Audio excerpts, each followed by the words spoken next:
Hello ನಮಸ್ಕಾರ. ನೀವು ನೋಡ್ತಾ ಇದ್ದೀರಾ ಸಮತಾ ಪಬ್ಲಿಕ್ ನ್ಯೂಸ್ 24x7 ಚಾನೆಲ್ಗೆ ಸ್ವಾಗತ. ಬಾನಹಟ್ಟಿ ನಗರದಲ್ಲಿ ಜರುಗುತ್ತಿರುವ ಶ್ರೀ ಕಾಡಸಿದ್ದೇಶ್ವರ ಜಾತ್ರೆಯ ಭಕ್ತಿಯ ಮಹಾಪರ್ವವಾಗಿ ಆರಂಭಗೊಂಡಿದೆ. ಮಧ್ಯಾಹ್ನ ರಾತ್ರಿ 12 ಗಂಟೆಯಿಂದಲೇ ಭಕ್ತರು ಮಡಿ ಸ್ನಾನ ಮಾಡಿ ಶುದ್ಧ ಹೃದಯದಿಂದ ಭಕ್ತಿ ಭಾವದ ದೀಪ ಬೆಳಗಿಸಿಕೊಂಡು ದೀಡ ನಮಸ್ಕಾರ ಹಾಕುತ್ತಾ ಶ್ರೀ ಕಾಡಸಿದ್ದೇಶ್ವರ ದೇವಾಲಯದತ್ತ ತೆರಳಿದರು. ಭಕ್ತಿ, ಶ್ರದ್ಧೆ ಹಾಗೂ ಸೇವೆಯ ಸಂಭ್ರಮದಿಂದ ಬನಹಟ್ಟಿ ನಗರದ ಬೀದಿಗಳು ದೇವರ ನಾಮಸ್ಮರಣೆಯ ಮಾಡುತ್ತಾ ಈ ಭಾವನಾತ್ಮಕ ಕ್ಷಣಗಳಲ್ಲಿ ದೀಡ ನಮಸ್ಕಾರ ಹಾಕುತ್ತಿದ್ದ ಭಕ್ತರಿಗೆ ತಾಜಾ ಬಿಸಿ ಬಿಸಿ ತಿಂಡಿ ತಿನಿಸುಗಳನ್ನು ತಯಾರಿಸಿ ಪ್ರಸಾದವಾಗಿ ವಿತರಿಸುವ ಮೂಲಕ ಸ್ಥಳೀಯ ಭಕ್ತರು ತಮ್ಮ ಮಾನವೀಯತೆಯನ್ನ ಮೆರೆದರು. ಇಡೀ ರಾತ್ರಿ ಪೂರ್ತಿ ತೊಡಗಿದ್ದ ಸೇವಾ ಮನೋಭಾವಿ ಯುವಕರು, ಮಹಿಳೆಯರು ಹಾಗೂ ಸಮಾಜ ಸೇವಕರು ಭಕ್ತರಿಗೆ ಆಪ್ತ ಆತ್ಮೀಯತೆಯೊಂದಿಗೆ ತಿನಿಸುಗಳನ್ನು ಹಂಚುತ್ತಿರುವ ದೃಶ್ಯ ಮನಸ್ಸಿಗೆ ಹತ್ತಿರವಾಯಿತು.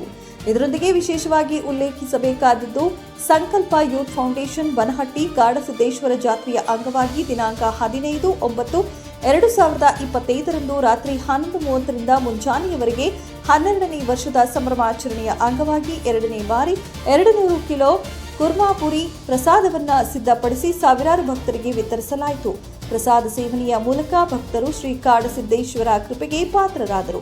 ಭಕ್ತಿ, ಸೇವೆ, ಸಂತೋಷ ಹಾಗೂ ಸಾಮಾಜಿಕ ಸೌಹಾರ್ದದ ಈ ಜಾತ್ರೆ ಬನಹಟ್ಟಿ ನಗರದಲ್ಲಿ ಭಕ್ತರ ಮನಸ್ಸಿಗೆ ಮರೆಯಲಾಗದ ನೆನಪು ಮೂಡಿಸಿದೆ. ಕಾಡಸಿದ್ದೇಶ್ವರರ ಅನುಗ್ರಹದಿಂದ ಪ್ರತಿಯೊಬ್ಬರ ಜೀವನದಲ್ಲಿ ಶಾಂತಿ, ಸಮಾಧಾನ ಹಾಗೂ ಸಮೃದ್ಧಿ ತುಂಬಲಿ ಎಂಬ ಭಾವನೆಯೊಂದಿಗೆ ಭಕ್ತರು ಮನೆಗೆ ಹಿಂತಿರುಗಿದರು. ವರದಿ ಸಂತೋಷ್ ಪ್ರಕಾಶ್ ಹೊಸಮನಿ. ಮುಂದಿನ ಸುದ್ದಿಯೊಂದಿಗೆ ಮತ್ತೆ ಭೇಟಿಯಾಗೋಣ. ಅಲ್ಲಿವರೆಗೆ ನೋಡ್ತಾ ಇರಿ, ಇದು ನಿಮ್ಮ ಸಮತಾ ಪಬ್ಲಿಕ್ ನ್ಯೂಸ್ 24x7. ನಮಸ್ಕಾರ.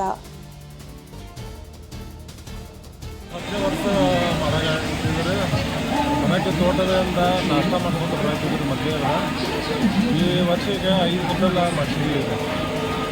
ಮತ್ತು ಸ್ವಲ್ಪ ಸೇವಾ ಐಟಮ್ಸ್ ಮಾಡಾಕಿದ್ದೀವಿ.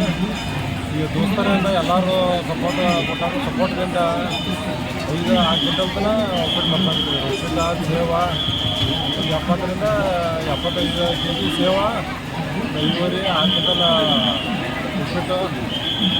ನೀವು ಗೆಳೆಯರ ಬಳಗದಿಂದ ಮಾಡ್ತಾ ಇದ್ದೀರಾ ಅಥವಾ ಓಣಿ ವತಿಯಿಂದ ಮಾಡ್ತಾ ಇದ್ದೀರಿ? ಗೆಳೆಯರ ಬಳಗದಿಂದ. ಗೆಳೆಯರ ಬಳಗ ಎಷ್ಟು ಜನ ಇದ್ದೀರಿ ನೀವು ಗೆಳೆಯರು? 40 ಜನ.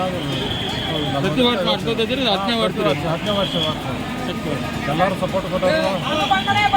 ನಿಮ್ಮ ಹೆಸರು?